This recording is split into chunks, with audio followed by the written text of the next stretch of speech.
যে কথাটা ভাই বলছিল যে ইউনূস সরকার আমলে আইন বানায় ফেলতে পারতো, পরিবর্তন করতে ফেলতে পারতো, সেটা পারতো না। কারণ হচ্ছে ওটা একটা স্পেশাল সিচুয়েশনে ফর্মড একটা গভর্নমেন্ট। সেইখানে আমি এক্সিকিউটিভ অর্ডারের কথা বলছি আপা। জি, এক্সিকিউটিভ অর্ডার ইউনূস চাইলে পারতো। 30 সেকেন্ড শেষ হয়ে গেছে।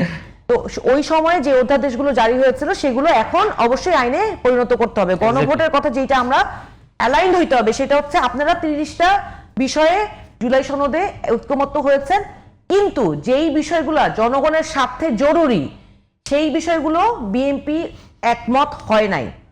সেই বিষয়গুলো যখন গণভোটের প্রশ্নে অন্তর্ভুক্ত করা হয়েছে এবং জনগণ সরাসরি 69%, প্রায় 70%, 7 কোটি মানুষ ভোট দিয়ে সেইটাকে হ্যাঁতে জয়যুক্ত করেছে, সেইটাকে ম্যান্ডেট দিয়েছে, তখন জনগণের যারা প্রতিনিধি এই পার্লামেন্টে গিয়েছে 7 কোটি মানুষ, 7 কোটি মানুষ এই পার্লামেন্ট কতগুলো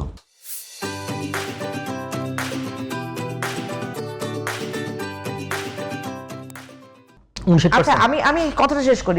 আপনি তথ্য ঠিক করে দিতে হবে। তো ধরেন আপনি ভোট কাস্ট হয়েছে তো আপনি 12 কোটির মধ্যে 59% কত হয় ভাই, আমি একটু ক্যালকুলেশন করে বলতেছি। হ্যাঁ হ্যাঁ ঠিক আছে, শুনেন, যদি 59% মানুষ যে ভোট কাস্টেড ভোট, আমি নাম্বার বললাম না, কাস্টেড ভোটের 69% মানুষ যারা ভোট দিতে গিয়েছে তারা এই ম্যান্ডেটটা তো বাংলাদেশের মানুষ তো এই ম্যান্ডেট দিয়েছে। এবং আপনি আজকে মানুষকে জিজ্ঞেস করেন, খুব বিএনপির লোকজন এই গণভোটে হ্যাঁ ভোট দিয়েছে।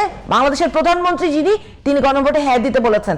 এবং গণভোটে হ্যাঁ এর মাধ্যমে এই জনপ্রতিনিধি যারা নির্বাচিত হয়েছেন তাদের দায়িত্ব যে জনগণ যেই সিদ্ধান্ত নিয়েছে সেই সিদ্ধান্তকে বাস্তবায়ন করা। এখন তারা যখন জনগণের বিরুদ্ধে গিয়ে তারা নিজেদের ক্ষমতা কার্টেইল হয়ে যায়, এক কথায় বলছি, তারা শুধুমাত্র সেই সিদ্ধান্তগুলোকে বাস্তবায়ন করতে চায় যে সিদ্ধান্ততে